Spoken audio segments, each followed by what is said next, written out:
Hola, ¿cómo están?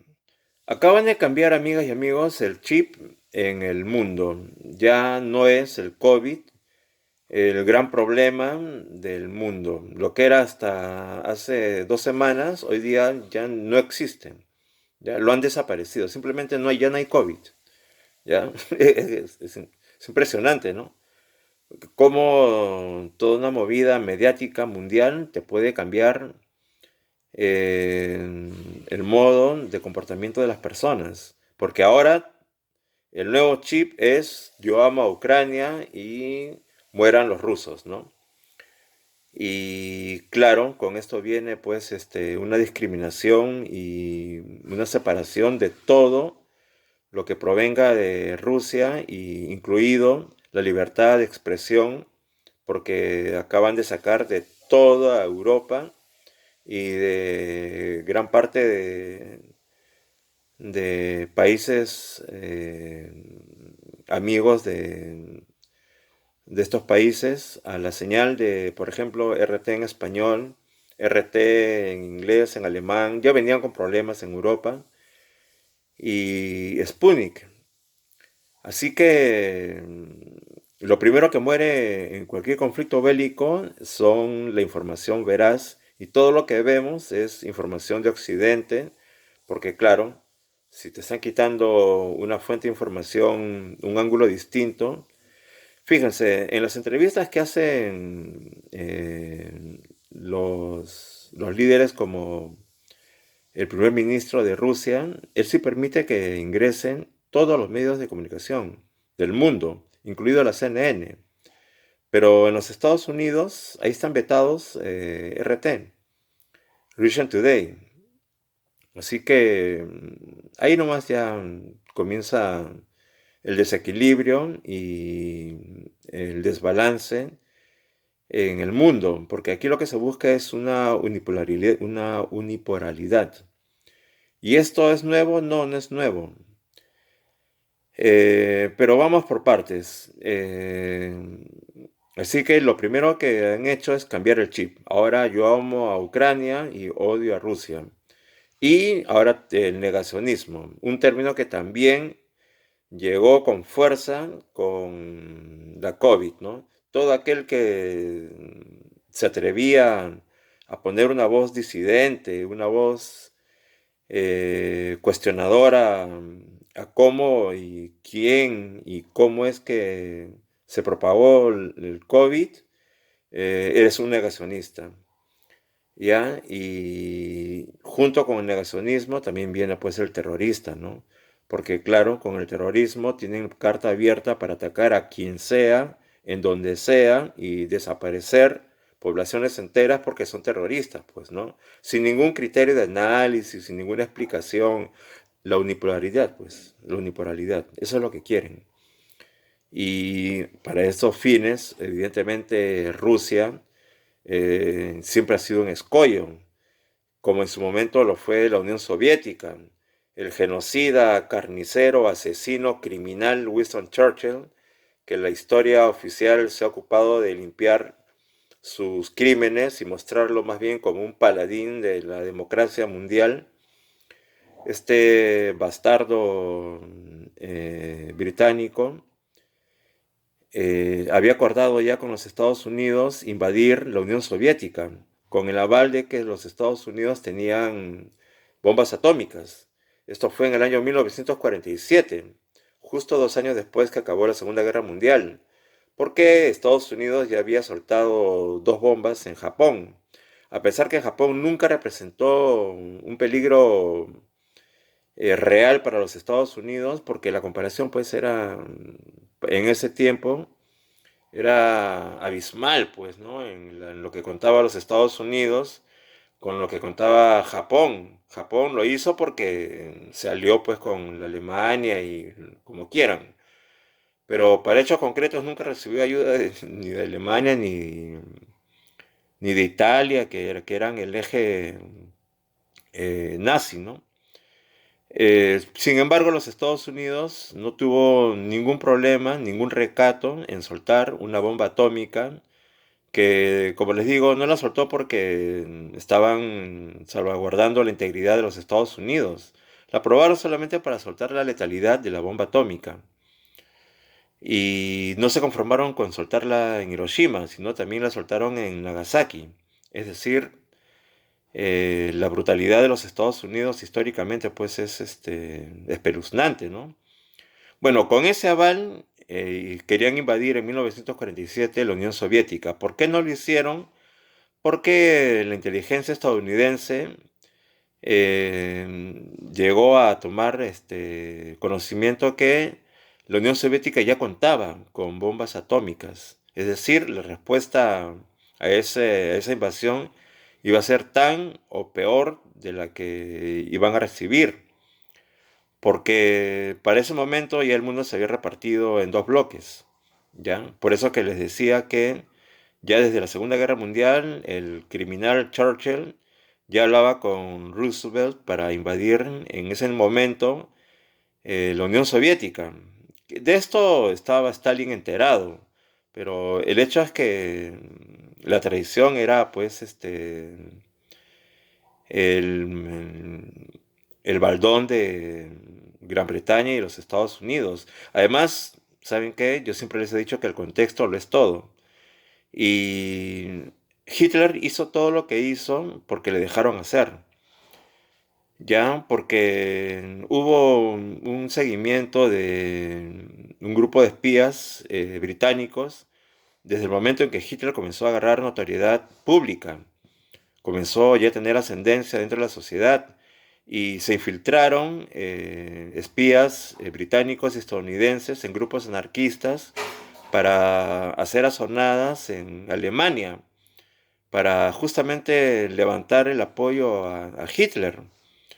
Y además, Estados Unidos, como lo hace hoy con Ucrania, le ayudaba a la Alemania nazi con implementos como acero y lo canalizaba por intermedio de Henry Ford, el judío inventor de los autos Ford. Este canalizaba y le llevaba toneladas de acero a la Alemania nazi, a pesar que tenía un bloqueo económico. ¿Se dan cuenta? Lo mismo que está pasando hoy, pero en otro escenario, pero el contexto es el mismo. Y el contexto es todo. Pueden cambiar los personajes, puede cambiar la geografía, pero el contexto es el mismo que sucedió hace ya más de 80 años atrás.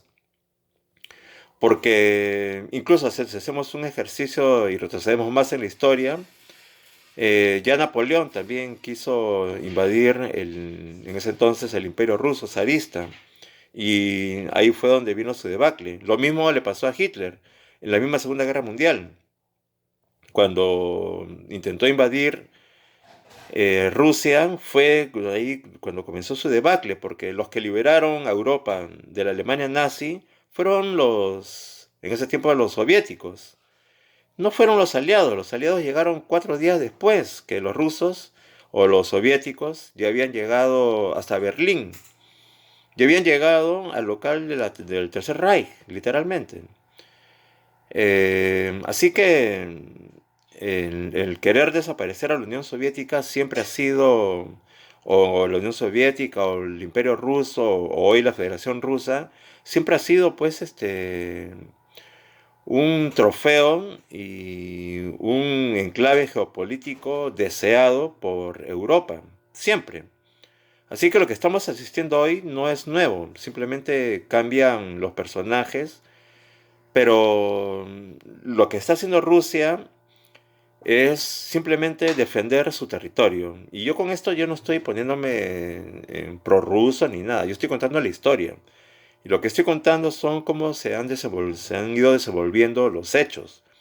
Y los hechos es que Rusia durante años ha estado invocando el Tratado de Minsk a Ucrania. Ucrania hizo caso omiso porque Ucrania fue tomada pues por una cúpula ultranacionalista, fascista, ultraconservadora, que comenzó a hacer una limpieza étnica dentro de Ucrania. Es decir, en lo que debería llamarse es una guerra civil interna en la que Rusia está entrando primero para salvaguardar su territorio, porque de hecho encontraron ya una base de la OTAN, porque este financiamiento bélico de los Estados Unidos, de la OTAN y de la Unión Soviética y de la Unión Europea no es gratuito, pues lo que quieren es que tomar a Ucrania como una excusa para entrar a territorio ruso y literalmente acabarlo. Estamos viendo la brutalidad y el salvajismo como están tratando a los medios rusos, cómo los han sacado, pero de una sola, porque esto ya venía todo armado, pues. Esto no es de ahorita, pues esto viene de años. Se dan cuenta cómo en menos de una semana ha desaparecido todo medio ruso de Europa y de parte de América. ¿Ah? Hasta ayer no había señal de RT en español en Movistar. Yo no sé si habrá sido por presión o lo que sea, pero hoy día ha regresado bien. Por esa parte está bien. Sigue siendo una basura de programación la de Movistar, pero uno de los mejores canales que hay es RT, ¿no? En español. Esa es mi opinión. Y bueno, ese es el contexto, amigas y amigos. Eso es lo que está pasando y todo lo que se ve, o la mayoría de cosas que se ven, son solamente envíos de medios occidentales y son todos montados, pero con un desparpajo ya sin precedentes, ¿no? Ya, o sea, ¿saben qué? Ya no tienen vergüenza de nada, porque aquí se la están jugando, creo, casi toda. Están sacando tomas de que han sucedido en otros países y los hacen pasar como si estuvieran pasando en estos momentos en Ucrania. Y no, pues no es así. Por eso es que es importante tener medios donde uno pueda contrastar lo que está mostrando. En Twitter han desaparecido todo medio ruso. Y si han dejado alguno, por ejemplo, si uno quiere retuitear, te ponen este medio por si acaso es ruso. ¿Ya? ¿Y por qué no hacen eso con la CNN? Yo me pregunto. Claro, la CNN de los Estados Unidos durante los años que han matado, asesinado, invadido, desaparecido, dejando en la pobreza y en la miseria, robando recursos naturales a los países, Twitter ha sacado a la CNN, Facebook ha sacado a la CNN, no, o algún país de Europa ha tocado la CNN, no, porque la CNN es la matriz de la CIA. Porque la CNN es la que manda todas estas noticias falsas, o lo que se conoce como fake news, al mundo. Así que, el doble rasero, ¿no? En el deporte, igualito pues, todos los equipos de Europa que colaboraron con la destrucción de Libia, de Afganistán, de Irak, o debieron ser sacados en su momento por la FIFA, pero no, ni tocados. Israel, el genocidio de Israel, ya les dije, ¿no? Que probablemente para este año, para el próximo, ya no va a haber palestinos en Palestina, porque los han matado ya casi todos, ¿ya? Pero sin embargo Israel sí participa en competiciones internacionales deportivas.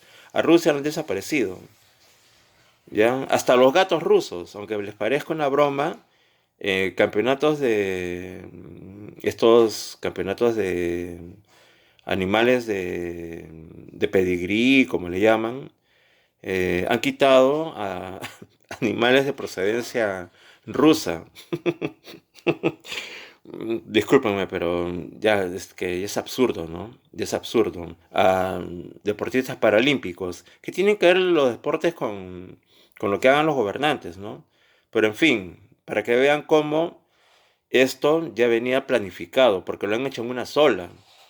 Bueno, amigas y amigos, no me explayo más. En el plano nacional, aquí las guerritas internas siguen. Al ministro de Educación, perdón, de Salud, ya le han sacado una moción de censura, lo van a interpelar, ya renunció el ministro de Transportes y Comunicaciones y esto va a seguir.